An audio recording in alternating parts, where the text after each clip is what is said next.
Hi friends, this is Jennifer Terri and welcome to another Philippine Travel Update. Kumusta kayo? How are you all? Our update in this video is about Cebu and the lack of quarantine facilities, and well, I will dig into that. Let's just jump into it. So Cebu and the IATF had a meeting last June 29 in Cebu, face to face, okay? So this meeting was called for by the Senate, right? So Duque, the Secretary of Health, and the IATF chairperson, along with the co-chairperson, Nograles, even Undersecretary the ILG, Densing was there, the vaccine jar, Galvez was there.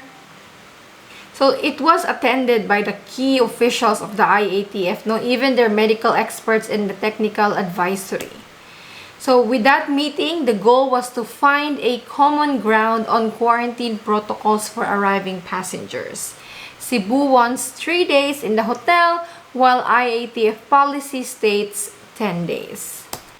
So Governor Gwen Garcia appealed to have 2 protocols in Cebu. So one for Cebu residents and one for non-Cebu residents. For Cebu residents, they get tested upon arrival, and then once their negative result is out, they can leave the hotel and finish their quarantine at home if it qualifies for home quarantine. Then that get tested on the 7th day, and if it's negative, that's it. For non-Cebu residents, the protocol is still 10 days, guys, if you're not covered by green lanes.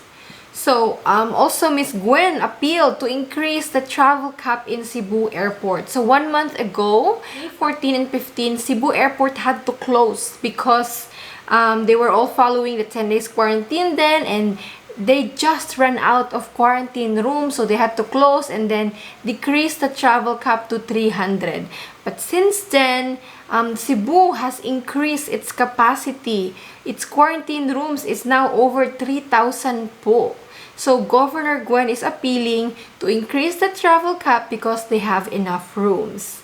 And this is also beneficial for the Cebu Airport din, to generate income then. And a lot of our kababayans need to come home. So it's a win-win solution if they could really increase the travel cap.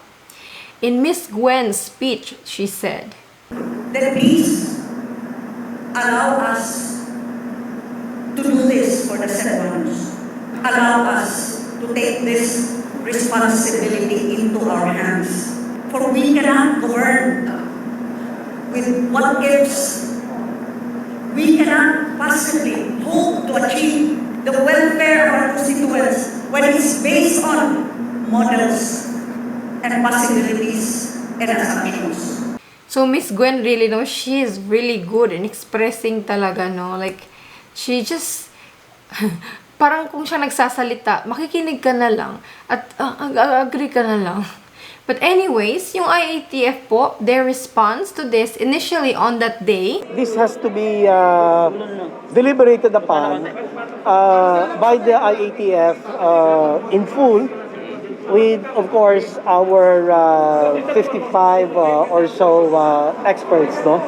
Duque said, "Oh, we will study. We would have to meet with our other experts. The decisions have to be made with them. No, they can't just make it on the spot." Of course, that's the reason. But what's the decision on Cebu's plead, on Governor Gwen's plead? Harry Roque, the IATF spokesperson, had a public briefing, and this is his response. Are there any dangers to having 2 protocols for returning Filipinos like the one suggested in Cebu? Can this help avoid the entry of the Delta variant? Well, sa ngayon nga po, ang dapat sumunod po sa isang protocol, 10 araw na facility quarantine, test on the 7th day na PCR, at kung negatibo po ay release, and the last 4 days of quarantine will be at home. It's very clear there, guys. The answer is no. Ayon daw pong decision ni Pangulong Duterte after Governor Gwen Garcia ng Cebu proposed 2 protocols. Ano na daw po yung final decision? I think the President had a final decision, and that is there will be one uniform policy for the entire Philippines because of the common danger posed by the Delta variant. Okay, it's actually, as what I shared to you guys even before this meeting, that we cannot really get our hopes high. Duque won't change his mind. They've already met with the president, they met at the Senate. He never changed his mind po. Yung Cebu protocol is close. Talagang walang possibility yan sa kanya. So, just because nasa Cebu na nagkita-kita na sila, it doesn't mean that he will change his mind, guys. Hindi talaga niya babaguhan yung isip niya. And even yung si Carlo Nograles, he said that the whole country may adopt some of the recommendations of the local government of Cebu province on quarantine protocols, but only when more Filipinos get vaccinated against COVID-19. Yes, remember that Carlo Nograles is one of the two persons who signed the IATF resolutions, guys. He is the co-chairperson of the IATF. So, he has a big position po, guys. And with his statement, it's very clear. It's a no. Not for now. Speaking of the vaccination in the Philippines po, ay naku po, the other day, it was, we reached December 2022 target na for herd immunity. But again, parang nag-move back siya, guys, because the vaccination rate went down a little bit again. So, with the current rate, the Philippines has fully vaccinated 2.39% of the population. So, at this rate, it will take about 1.6 years or February 2023 to fully vaccinate 70 million Filipinos and achieve herd immunity. The problem is always the vaccine supply, guys. But hopefully, because the big countries, the rich countries, are almost done with their vaccination, then sana po kaming mga mahirap na bansa naman next, no? Kasi it's always the lack of vaccines, no? Ang problema po. And vaccine hesitancy as well. Anyways, so, it's very clear now, they won't change the protocol, guys. These green lanes, took so much time, took too much pressure just to change it. But not a lot of people will benefit from it. As the green list countries, most countries are small countries and not a lot of Filipinos in those countries. I could think of like Australia, but wala pong magde-dare na lalabas sa Australia ng mga Filipinos on visas dahil may ban. Same with New Zealand. Singapore, yes, we have OFWs there, a lot of OFWs. Okay, Hong Kong, marami din. But sinong OFW from Hong Kong aalis ng Hong Kong ngayon kung yung quarantine nila sa Hong Kong ay ang haba-haba po? Kaya mahirapan din. Ano pa ba? Vietnam, di naman masyadong big country for OFWs yan. Diba? Hindi po talaga maraming concentration of Filipinos or even balikbayan sa mga countries na nasa green list. Kaya I don't think it would make a difference doon sa problem of the lack of quarantine facilities. So if you really think about it, no, the problem is really simple. If they cannot change the protocols of the prolonged quarantine stay, then increase the quarantine facilities. Let us have more quarantine facilities so that we may increase the travel cap so that more Filipinos can come home and we can, at least man lang po remove that problem of flight cancellation, flight diversion, flight rescheduling. Because the problem really, the root cause is that lack of quarantine facilities. But it seems like it's been months and months since the travel cap and we don't see the government doing anything about it to solve it. Initially this year, January, Cebu hotels recommended multi-use hotels, which sets out specific guidelines to separate those in quarantine from the regular guests so that they could increase their capacity, no? Having different entrances and exits, separate elevators and floors. So, thankfully naman, that was approved only recently. So, now, Cebu is able to increase their capacity. So, 19 hotels in Cebu can now carry out multi-use model, while 9 others have pending applications. Hotels are also planning to raise the number of available rooms. As of now, they have 3,900. Imagine, we have 3,900 hotels for quarantine rooms, and yet the travel cap in Cebu is only 300 So we have a lot of spare rooms po. Please, let's increase the travel cap in Cebu po so more kababayans can come home. So even Cebu, really, good job talaga yung Cebu, guys. They're even planning na to raise the number to 5,000. The hotel group is also hoping that OWA is the government agency that handles OFWs. OFWs get free hotels. And majority, I think most international arrivals po ay OFWs. Hotel group is hoping that OWA would pay its members more for the accommodation of returning Filipinos to 2,500 to 3,500 daily, which is just half of the pre-pandemic room rates. This despite their added costs such as protective equipment and providing food and lodging of stay-in employees.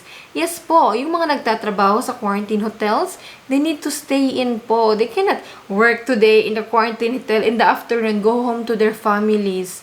See, this is not normal operation for the hotels po. So the hotel groups pointed out that disparity between Manila and Cebu hotel quarantine rates, with the latter nearly half cheaper. So OWA is paying more for Manila. I mean, for obvious reason, Manila is the biggest city, but yung disparity is very large, nearly half down. According to the hotel group, if you'd ask us, we would like to be the same as rates as Manila, but who are we to increase right now? I know government is also in a difficult situation. I know it's a give and take. A little bit of increase is something that is livable by now. But I know there will be another increase in Cebu which is more expensive than Manila. Last month, the government's IATF approved to lower the cap for arrivals in Cebu to only 300 from 1,500 because of lack of available quarantine facilities.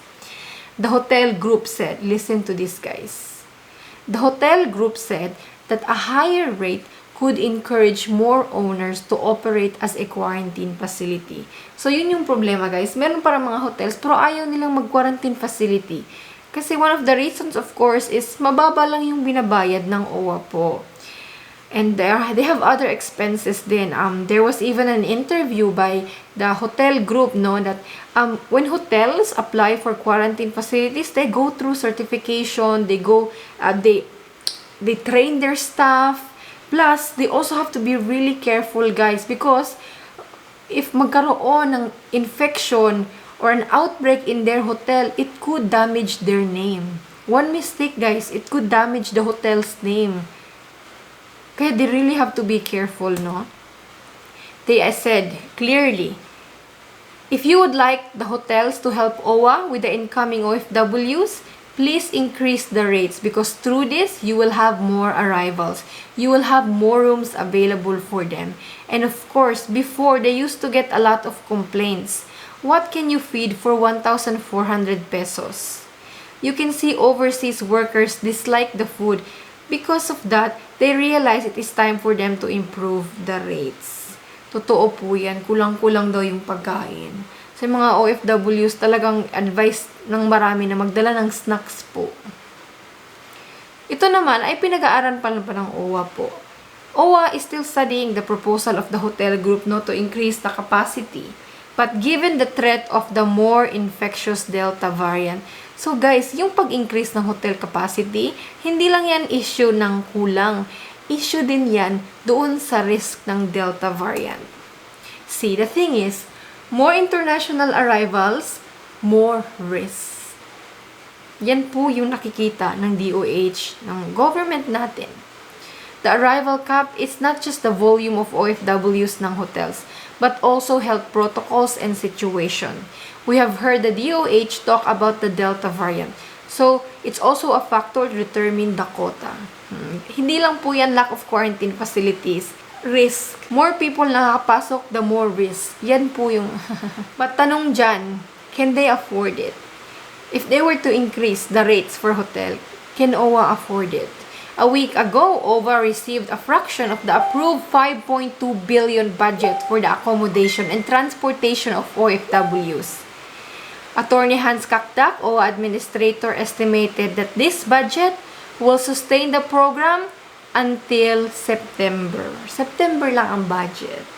So, June, July, July, August, September, pang 3 months lang pala, guys. So, yun guys. Hindi lang po yung lack of quarantine facilities, but also yung mga hotels, they are concerned because the rate is low. And also, mismong ito palang government natin ang ayaw magpapasok ng mas maraming Pilipino. Kaya, yung quota parang hindi na nila tinatrabaho. Ganun pala. Alam na this. Kahit mababa, even though the positivity rate of international travelers is very low, still, we know that the source of COVID cases in the Philippines is from community transmission. So, Philippine government po, can you please focus doon kung saan talaga galing yung COVID cases? Parang palagi na lang kami yung pinag-iinitan nyo, yung international travelers. So, yun lang po yung update natin ngayon. To be honest, guys, nung umuwi ako, I realized I'm actually much safer than the people here. Imagine, tested before travel. Then, sa Cebu, 2 times tested. Then, in Cebu, I quarantined for 10 days. And then, on top of that, fully vaccinated. Uy, ang dami na ako ng protocol na pinagdaanan, girl. Yung mga tao dito sa Pinas po, yung testing is not available. It's not highly available here in the Philippines. I've heard of people here, they have the symptoms but they don't get tested. For 2 reasons, it's not available. And they're scared. Because of the issues daw, na even though you're not COVID positive, they will declare you as COVID positive because of some DOH corruption daw. But I don't know about that, guys. That's just what I heard. So, alam na, guys. So, that is our update, guys, about Cebu. IATF says no. And about the free hotel, guys, for Non OFWs na sinabi ng presidente, wag na po tayong umasa. Imala na lang po kung mangyayari ngayon. Kasi po marami ding nangangailangan ng budget, yung mga healthcare workers din natin. So, that's our update for today, guys. Thank you so much for your support. God bless you all and stay safe. Bye!